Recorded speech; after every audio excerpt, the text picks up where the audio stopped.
নমস্কার সকলকে, আমার চ্যানেলে সকলকে অনেক অনেক স্বাগত। আজকে আমি শেয়ার করছি আপনাদের সাথে সবারই খুব পরিচিত একটি রেসিপি, দই চিকেন। চলুন দেখে নিই আমি এই পদটি কিভাবে বানাই। প্রথমে কড়াইতে 4 টেবিল স্পুন মতো তেল দিয়ে ওতে দিয়ে দিয়েছি টুকরো করে কেটে রাখা আলুগুলো, আর তাতে একটু অ্যাড করছি হলুদ গুঁড়ো, যাতে কালারটা বেশ ভালো আসে। এরপর আলুগুলোকে খুব ভালো করে অনেকক্ষণ ধরে নেড়ে নিতে হবে, যাতে আলুগুলো খুব ভালো করে ভাজা ভাজা হয়ে যায়।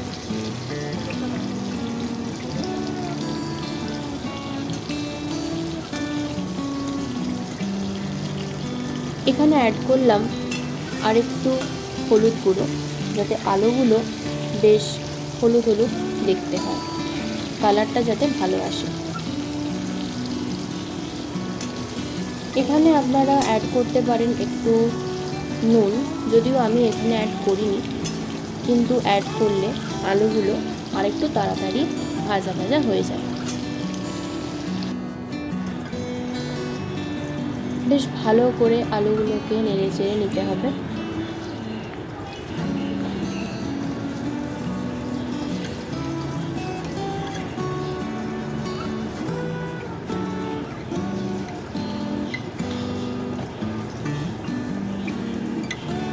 আলুগুলো এখানে বেশ ভালো করে ভাজা ভাজা হয়ে গেছে। এবার আমি এগুলোকে তুলে নেব একটা আলাদা থালাতে।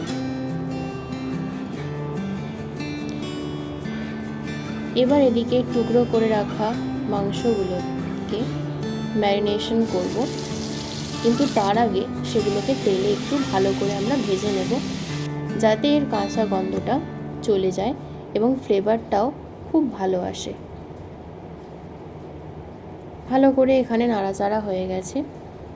এবার তেলে আমরা দিয়ে দিলাম 2 তেজপাতা এবং 2 ভেঙে শুকনো লঙ্কা এবং কয়েকটা ছোট এলাচ এবং একটু তেল অ্যাড করলাম। এবার দিয়ে দিলাম কেটে রাখা কুচি কুচি করে কেটে রাখা পেঁয়াজগুলো, এবং এটা ভালো করে তারপর নাড়তে হবে বেশ কিছুক্ষণ, যতক্ষণ না পেঁয়াজটা ব্রাউন হয়ে যায়। এদিকে আমি ম্যারিনেশন করে নিচ্ছি এবং তার জন্য দিয়ে দেবো একটা পাত্রে দইটা, এবং তারপর তাতে আমরা দেব আগে থেকে ভেজে রাখা চিকেনটা, এবং তারপর আমরা অ্যাড করছি 1 টেবিল স্পুন জিরা পাউডার, তারপর তাতে অ্যাড করব আমরা ধনে পাউডার এবং অ্যাড করব 1 টেবিল স্পুন মতো গরম মশলা পাউডার।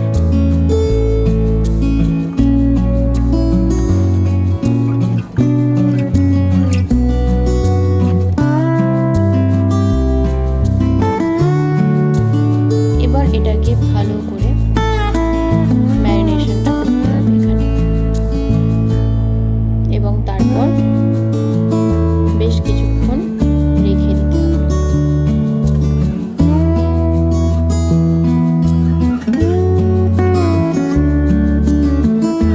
ম্যারিনেশন এখানে মোটামুটি হয়ে গেছে। এবার বেশ কিছুক্ষণ চাপা দিয়ে রেখে দেওয়ার পালা। আর হ্যাঁ, তার আগে আমরা দিয়ে দেবো একটুখানি গোলমরিচ, 1 টেবিল স্পুন মতো। এদিকে পেঁয়াজটা ভাজা ভাজা হয়ে গেলে তাতে দিয়ে দেব আগে থেকে করে রাখা রসুন আদার পেস্টটা। তারপর খুব ভালো করে নেড়ে নিতে হবে, যতক্ষণ না পেঁয়াজ রসুনের কাঁচা গন্ধটা চলে যায়। আর তারপর একটুখানি ঢাকা দিয়ে রেখে দেব, যাতে তেলটা ছাড়ে মশলাটা, এবং তারপর আমরা অ্যাড করে নেব 1 টেবিল স্পুন মতো একটু হলুদ গুঁড়ো, যাতে কালারটা খুব ভালো আসে।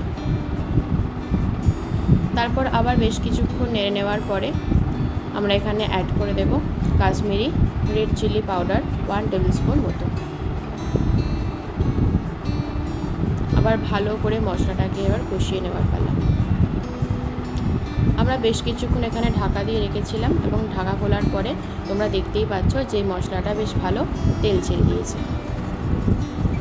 এবার এখানে আমরা আগে থেকে কেটে রাখা 2 টমেটো দিয়ে দেবো এবং ভালো করে এবার নাড়তে হবে।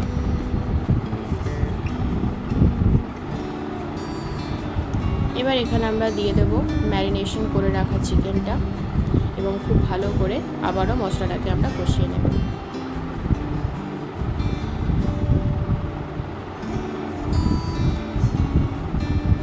ভালো করে কষানোর পর এখানে এটাকে আমরা আবার একটু ঢাকা দিয়ে রেখে দেব যাতে জল ছাড়ে মশলাটা।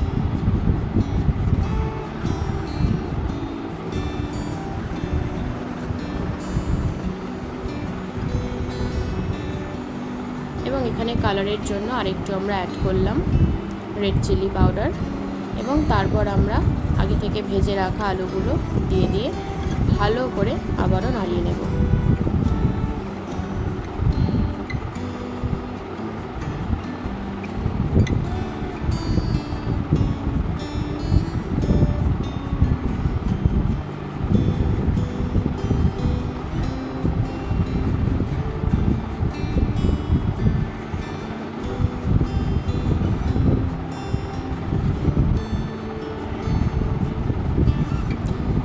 বেশ কিছুক্ষণ নাড়িয়ে নেওয়ার পরে এখানে আমরা ঢাকা দিয়ে রেখেছিলাম, আবারও ঢাকা খোলার পরে এবার একটু এখানে জল অ্যাড করা হলো।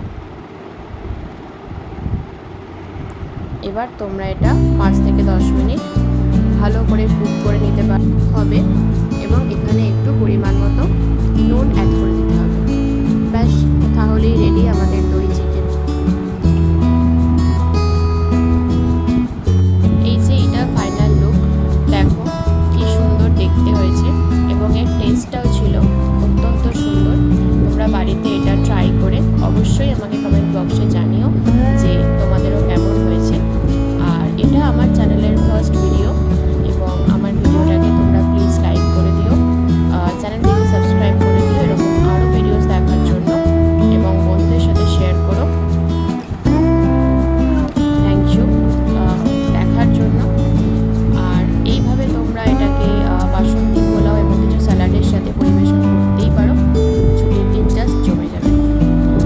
থ্যাংকস এগেইন আমার ভিডিওটিকে এতক্ষণ ধৈর্য সহকারে দেখার জন্য।